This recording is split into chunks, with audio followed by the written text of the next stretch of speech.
It all started with what should have been a peaceful weekend getaway. I had been looking forward to camping by the lake on my own ranchia, my land. Just me, the quiet water, a campfire, and some much-needed time to unwind. I even pitched my tent near the shore and brought along my dog, a couple of chairs, and a cooler full of snacks. Everything felt perfect. Until the flashing red and blue lights showed up. At first, I thought maybe someone had gotten lost or there'd been an accident nearby, but nope, those cops were there for me. The officers stepped out and said they received a call from the local HOA, claiming I was illegally occupying the area. I laughed, thinking it was some kind of mix-up. I mean, who gets the cops called on them for camping on their own land, right? But the officers weren't joking, and neither was the HOA. Turns out, the HOA board, which governs a neighboring subdivision, had taken it upon themselves to patrol land that didn't even belong to them. They insisted the lake was part of their protected area, despite my deed showing otherwise. It didn't matter that I'd owned the property for years or that they had no legal right to enforce anything there. They still tried to act like I was trespassing on my ranch. That night spiraled into something I never saw coming. But instead of backing down, I decided to fight back. What started as an annoying disruption turned into a legal battle that ended with a twist they definitely weren't ready for, and by the time it was all said and done, the same HOA that tried to call the cops on me ended up writing a check for $50,000 for trespassing on my land. But how did I turn the tables so fast? And what exactly did the HOA do that cost them so much? Let me take you back to where it all began. So here's where things started getting weird. I bought that ranch almost 6 years ago, 20 acres of open land, complete with a quiet lake that sits right along the edge of the property line. I always kept it low-key, didn't bother anyone, didn't even build much outside of a basic cabin and a dock. The lake's always been one of my favorite parts. It's peaceful, private, and legally mine, but apparently, the new HOA president from the nearby gated community had other ideas. I first noticed something was off.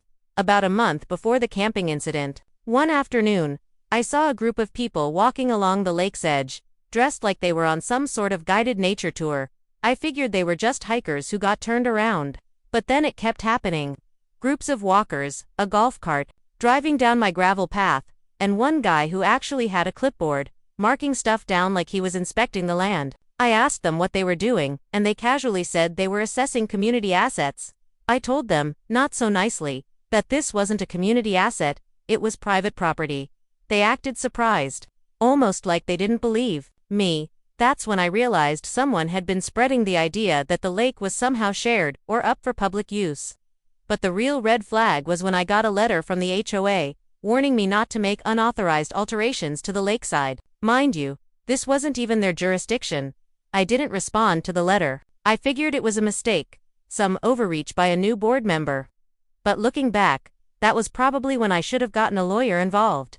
Because what happened next when I decided to camp out by the lake one weekend was the moment everything exploded. That weekend, I packed up my truck, grabbed some firewood, and drove out to the lake like I'd done a dozen times before. I wasn't even planning anything crazy, just a night under the stars, a small fire, and a little break from the chaos of the week. But the second I got the fire going, I noticed someone watching me from a distance, standing just past the trees. I couldn't see their face, but they were clearly on my property. I called out, but they didn't answer, just walked off toward the HOA neighborhood. A few hours later, the sheriff's deputies showed up.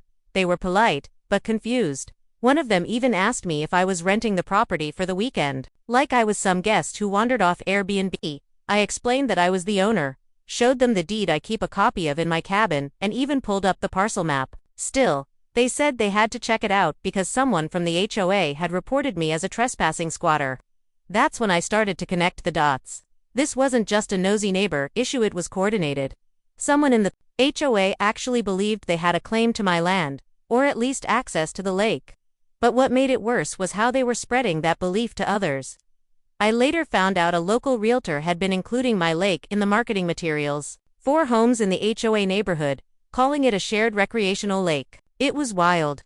People were walking trails I built, fishing off my dock, and treating the place like a park. And no one ever asked me. The tension started growing fast, not just between me and the HOA, but with new neighbors who thought I was the one causing trouble. Some even left angry notes on my gate accusing me of blocking community access. That's when I knew this wasn't just about a lake, it was about property rights, boundaries, and a whole lot of entitled people about to learn a hard lesson. A few days after the sheriff visit, I got a letter hand-delivered to my mailbox. It had the HOA's official letterhead and was signed by their president, a guy named Mark who I'd never even met. The letter claimed I was in violation of community guidelines regarding use of shared natural resources and that I needed to cease all unsanctioned activity around the lake immediately. I just stared at it, stunned. It wasn't a suggestion, it was worded like a demand. As if I was the one breaking rules on land I didn't own. That's when I knew things were heading somewhere ugly. I didn't want drama, but I also wasn't going to roll over. So I reached out to my real estate lawyer. After reviewing my deed and the surrounding plat maps, he confirmed what I already knew: the lake and everything surrounding it was 100% mine, no easements, no shared rights, nothing. Still, he warned me that proving that to people who didn't want to listen could get messy. Sure enough, the following weekend I returned to the lake to find a freshly posted sign hammered into the ground: HOA use only private access. It was bolted into my fence post. I couldn't believe it. That same afternoon, I caught two teenagers on a TVs riding near the shore, and when I asked them where they came from, they pointed toward the HOA trail system. "We've got access," one of them said casually. "Our parents pay HOA dues for the lake." I was boiling at that point. This wasn't just people being confused, it was a full-blown land grab. I installed trail cameras, motion lights, and even a no trespassing banner across the gate. But then the final straw came. One morning, I woke up to find not just random people on the lake but a community yoga class.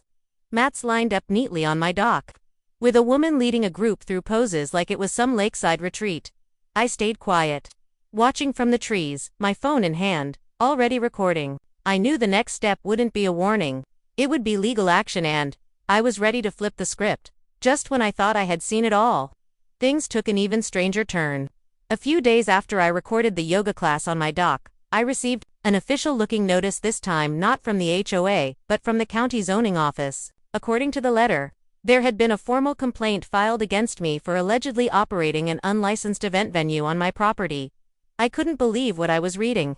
Somehow, the HOA twisted the situation to make it look like I was the one running the yoga sessions and other commercial gatherings. At first, I laughed, but the more I thought about it, the more serious it became. If the county started investigating based on false claims, I could end up in court just trying to prove that I wasn't the one breaking the law. Someone out there had gone out of their way to weaponize bureaucracy against me, all because I dared to camp by my own lake. I contacted my lawyer again, and we started digging. What we found shocked us.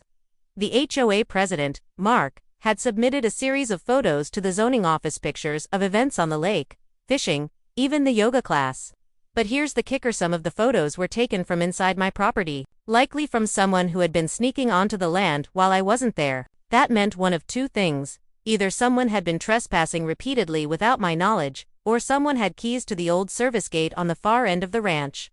That gate hadn't been used in years. Until now. The tension was boiling over. Not only was I being falsely accused and harassed, but now it looked like someone was secretly entering my land to gather evidence against me. And worse, if they were willing to break in for pictures, what else were they doing when I wasn't around? I knew then that this wasn't just about a lake anymore, it was personal. And the next move I made had to count. So I set a trap. After reviewing the trail cam footage with my lawyer, we noticed a pattern. Every Saturday morning, like clockwork, someone came through the back service gate.